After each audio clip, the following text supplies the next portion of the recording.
When you wake up with diabetes and a goal to lose weight, breakfast is not just food. It is a hormonal conversation. It is the first biochemical message you send to your body: store fat or burn it. Most people think weight loss is about discipline, but for someone managing blood sugar, it's about insulin. Every time you eat, especially carbohydrates, your blood glucose rises. In response, insulin is released. Insulin's primary role is to move glucose out of the bloodstream and into cells, but it has a second, less talked about role. It prevents fat breakdown. When insulin is elevated, your body is in storage mode. So if your breakfast causes a sharp glucose spike, you start your day in fat-storing mode. Cereal, white toast, fruit juice, flavored yogurt, even many healthy smoothies, they digest quickly, blood sugar rises fast, insulin surges, then comes the crash. You feel tired, shaky, hungry again. That hunger is not a lack of willpower, it is reactive hypoglycemia caused by the insulin surge pulling glucose down rapidly. Now imagine starting your day differently. Imagine eating in a way that keeps your glucose curve smooth, stable, and controlled. No spike, no crash, just steady energy and a metabolic environment that allows fat burning. The best breakfast for diabetics trying to lose weight is built on 3 pillars: adequate protein, strategic fiber, and healthy fats. Protein is your foundation. Aim for 25 to 35 grams in the morning. High-protein breakfasts have been shown in clinical studies to reduce post-meal glucose excursions and increase satiety hormones like GLP-1 and peptide YY. They also suppress ghrelin, the hormone that makes you feel hungry. Eggs are powerful here. 2 to 3 eggs provide high-quality, complete protein. Greek yogurt, cottage cheese, tofu, and even protein-rich lentils can work. When protein intake is sufficient in the morning, cravings later in the day decrease significantly. That afternoon urge for sugar, often reduced simply by front-loading protein. Next is fiber, especially soluble fiber. Soluble fiber forms a gel-like substance in the gut, slowing carbohydrate absorption and reducing postprandial glucose spikes. Chia seeds, flax seeds, berries, oats in controlled portions, and non-starchy vegetables are excellent sources. Fiber also improves insulin sensitivity over time and feeds beneficial gut bacteria that influence inflammation and metabolism. Then come healthy fats: avocado, nuts, seeds, olive oil. These do not raise blood sugar. They slow digestion and increase satiety. Contrary to outdated myths, moderate healthy fat intake does not automatically cause weight gain. In fact, by stabilizing hunger signals, it often reduces overall caloric intake throughout the day. Picture this breakfast: 3 eggs cooked in olive oil, served with sautéed spinach and mushrooms, and half an avocado. The protein slows gastric emptying, the fat keeps you satisfied, the vegetables add fiber and micronutrients. Blood sugar rises gradually, not sharply.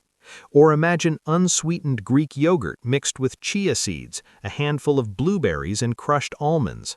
The berries provide antioxidants with a relatively low glycemic load. The seeds add fiber and omega-3 fatty acids.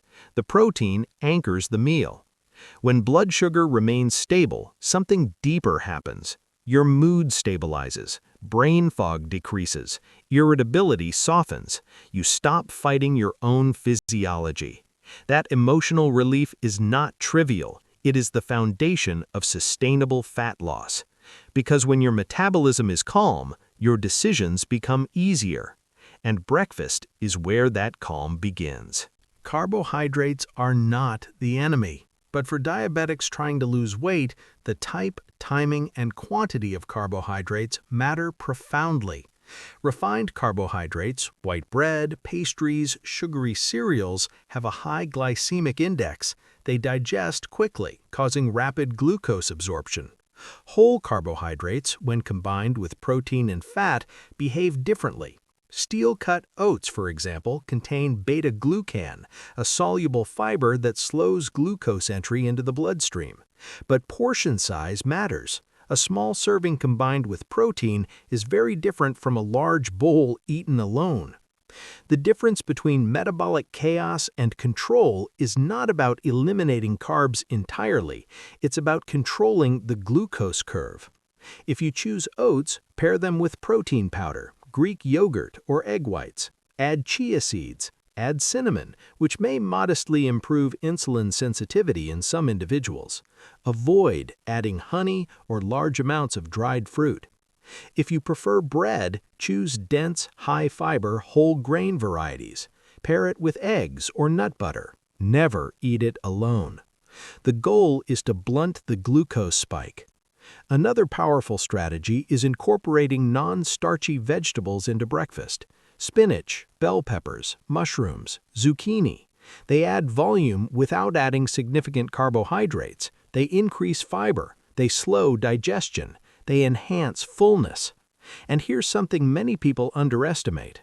Appetite regulation is hormonal. When your breakfast is low in protein and fiber, ghrelin rises quickly. You feel hungry sooner. When your breakfast is high in protein and balanced with fat and fiber, ghrelin suppression lasts longer. Satiety hormones increase. You naturally eat less later. Weight loss becomes less about restriction and more about hormonal alignment. There is also a thermic effect of food. Protein requires more energy to digest than carbohydrates or fats.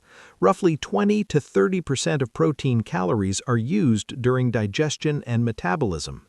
That means a higher protein breakfast slightly increases calorie expenditure compared to a high-carb breakfast of equal calories. Now consider insulin sensitivity. Many people are more insulin resistant in the morning due to the dawn phenomenon, a natural early morning rise in cortisol and growth hormone that increases blood glucose. This makes a high-sugar breakfast even more problematic. By choosing a protein-forward breakfast, you work with your body's morning physiology rather than against it. Emotionally, this matters. When mornings start with stable energy, you walk into your day feeling capable. When they start with a crash, you feel behind before noon. Here are metabolically supportive breakfast templates. Option 1, vegetable omelet with avocado and a side of smoked salmon. Option 2, Greek yogurt bowl with chia seeds, flaxseed, berries, and crushed walnuts. Option 3, tofu scramble with mixed vegetables and a small side of steel-cut oats. Option 4, cottage cheese with sliced cucumber, tomatoes, olive oil, and pumpkin seeds. Each option balances protein, fiber, and fat. Each reduces glucose variability. Each supports fat loss by lowering insulin exposure. And over time, reduced glucose variability is not just about weight. It reduces oxidative stress. It protects blood vessels. It supports long-term metabolic health. This is not just about looking leaner. It is about reclaiming metabolic stability. Consistency transforms these principles from theory into visible change. When you repeatedly start your day with a blood sugar stabilizing meal, insulin exposure across the day decreases. Lower average insulin levels allow lipolysis, the breakdown of stored fat, to occur more readily. Fat cells release fatty acids. Your body begins to access stored energy. But there is another layer: muscle preservation. Weight loss without adequate protein often leads to muscle loss. For diabetics, muscle tissue is metabolically protective. Muscle is a major site of glucose disposal. The more lean mass you maintain, the better your insulin sensitivity becomes. A high-protein breakfast supports muscle protein synthesis, especially when combined with resistance training. So breakfast becomes not just about losing weight, but about losing fat while preserving metabolic strength. Hydration also plays a role. Starting the day with water before eating can reduce overall caloric intake and support glucose regulation. Even mild dehydration can elevate cortisol slightly, influencing glucose levels. And then there is sleep.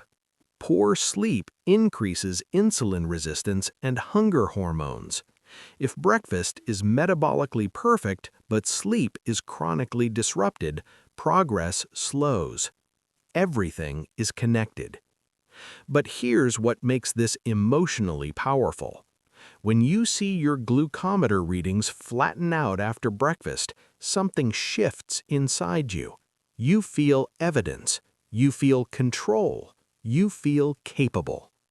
No crash at 10 a.m., no desperate search for sugar at 3 p.m., no guilt spiral at night. Just steady energy. And steady energy makes disciplined choices easier. The best breakfast for diabetics trying to lose weight is not exotic. It is not trendy. It is not extreme. It is deliberate. Protein first, fiber included. Healthy fats for stability, carbohydrates chosen wisely and paired strategically. This approach reduces glucose spikes, it lowers insulin exposure, it protects muscle, it stabilizes hunger hormones, it supports fat oxidation, and perhaps most importantly, it reduces the emotional volatility that blood sugar swings create. When blood sugar stabilizes, your mind stabilizes. When your mind stabilizes, your habits stabilize. And when your habits stabilize, fat loss stops feeling like a fight and starts feeling like a process. Every morning is a metabolic crossroads. You cannot control every variable in diabetes, but you can control the first meal. Choose the one that tells your body, burn, don't store.